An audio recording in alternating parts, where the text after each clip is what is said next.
A Bíblia nos revela claramente que haverá um homem que tomará o controle de todas as coisas e governará o mundo, como nenhum outro líder da história da humanidade conseguiu fazer. Esse homem será carismático e terá um discurso que conquistará todos.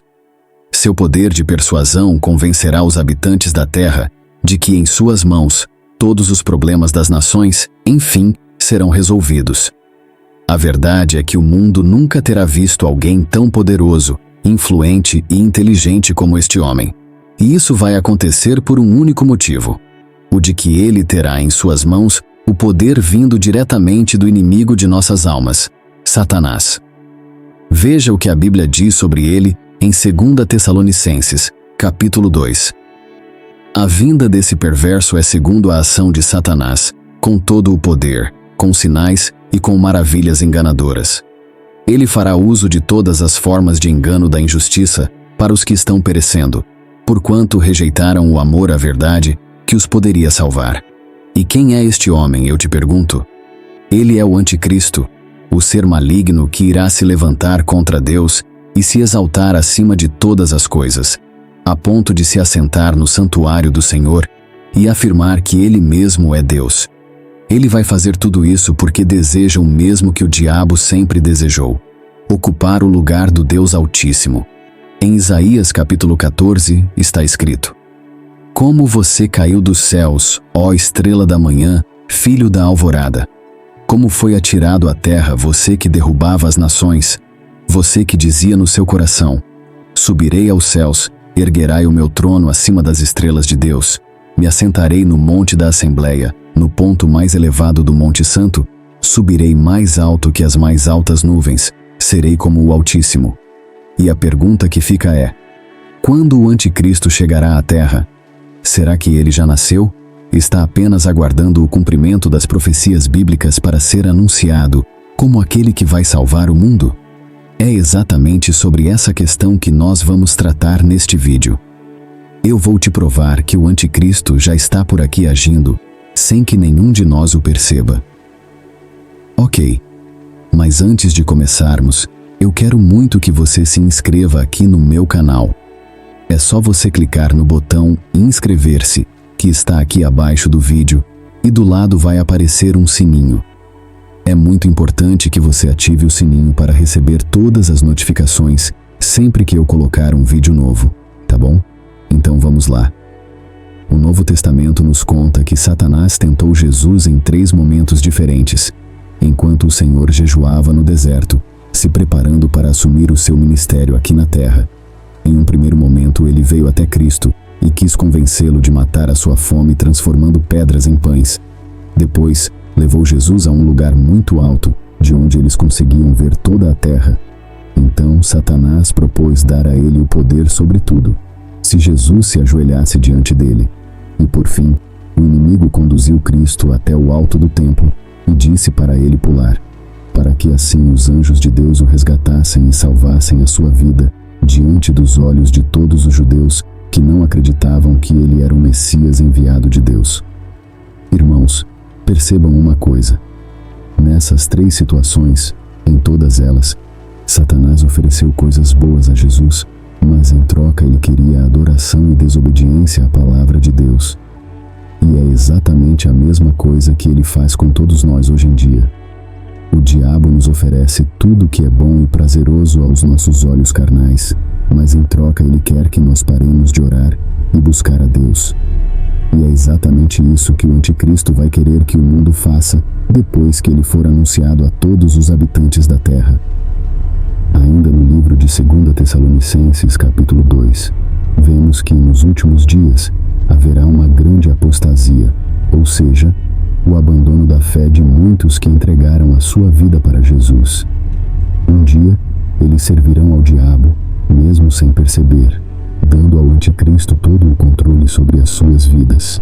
Que a palavra do Senhor diz, irmãos: quanto à vinda de nosso Senhor Jesus Cristo e ao nosso reencontro com Ele, rogamos a vocês que não se deixem abalar nem alarmar tão facilmente, quer por profecia, quer por palavra, quer por carta supostamente vinda de nós, como se o dia do Senhor já tivesse chegado. Não deixem que ninguém os engane de modo algum, Antes daquele dia, virá a apostasia, e então será revelado o homem do pecado, o filho da perdição.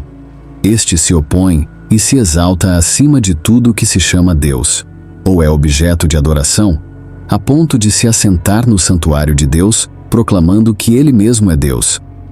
Perceba que essa passagem fala que o anticristo se assentará no santuário de Deus e se autoproclamar Deus. E por causa disso, os estudiosos da Bíblia, e principalmente do fim dos tempos, acreditam que isso se refere ao terceiro templo que será construído em Jerusalém, exatamente no mesmo lugar onde foi construído o Templo de Salomão. E essa construção realmente vai existir.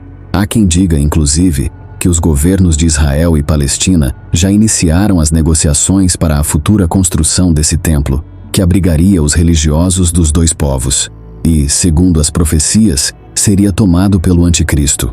Porém, meus irmãos, eu quero chamar a sua atenção para uma coisa, e para isso, eu quero ler com você uma passagem que está em 1 Coríntios, capítulo 6.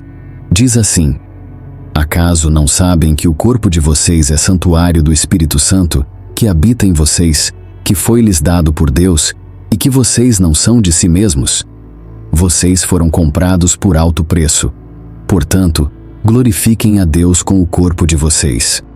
Irmãos, nós somos o santuário de Deus aqui na terra. O anticristo ainda não foi anunciado, mas ele já está assentado sobre os corações dos seres humanos, os controlando e se autoproclamando o Deus de suas vidas. Muitas pessoas ainda enxergam a vinda do anticristo como sendo uma coisa futura, mas não. Ele já está entre nós.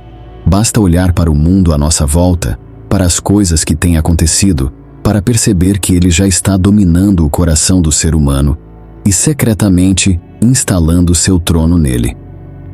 E não sou eu quem está afirmando isso, mas sim a própria Bíblia. Preste atenção no que o apóstolo João escreveu. Vocês podem reconhecer o Espírito de Deus deste modo. Todo espírito que confessa que Jesus Cristo veio em carne procede de Deus, mas todo espírito que não confessa Jesus não procede de Deus. Esse é o espírito do anticristo, acerca do qual vocês ouviram que está vindo, e agora já está no mundo. Então o conselho que eu te dou é: não fique esperando pela construção do terceiro templo de Jerusalém, e nem pelo anúncio do acordo de paz entre as principais nações e religiões. Em vez disso, vigie para que você não dê espaço para o inimigo na sua vida. Não permita que o espírito do anticristo domine o seu coração e faça dele o seu templo. Antes, você precisa entregar o seu coração e a sua vida a Jesus Cristo, porque somente Ele tem o poder para destruir o inimigo. Amém. Deixe que Cristo governe a sua vida, suas palavras, o seu modo de agir. E não seja mais um daqueles que se desviaram da fé e voltaram a viver uma vida de pecado, como se Cristo nunca fosse voltar. Maioria dos sinais que antecedem a volta de Jesus já se cumpriram. Ainda assim, muitos duvidam e dizem que essas coisas sempre existiram e que as gerações passadas também achavam que Jesus voltaria na época delas. Mas, irmãos, nós devemos tomar muito cuidado porque agora os sinais estão muito claros e não podemos ser pegos de surpresa vivendo em desobediência à palavra de Deus.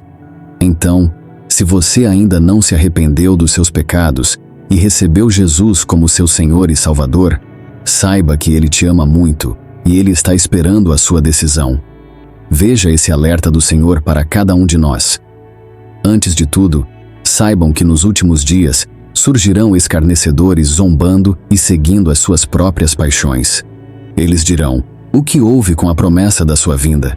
Desde que os antepassados morreram, tudo continua como desde o princípio da criação. Mas eles deliberadamente se esquecem de que, há muito tempo, pela palavra de Deus, existia um céu e uma terra, esta formada da água e pela água. E pela água o mundo daquele tempo foi submerso e destruído. Pela mesma palavra, os céus e a terra que agora existem estão reservados para o fogo, guardados para o dia do juízo e para a destruição dos ímpios. Não se esqueçam disso, amados. Para o Senhor, um dia é como 1000 anos, e 1000 anos como um dia. O Senhor não demora em cumprir a sua promessa, como julgam alguns. Pelo contrário, Ele é paciente com vocês, não querendo que ninguém pereça, mas que todos cheguem ao arrependimento.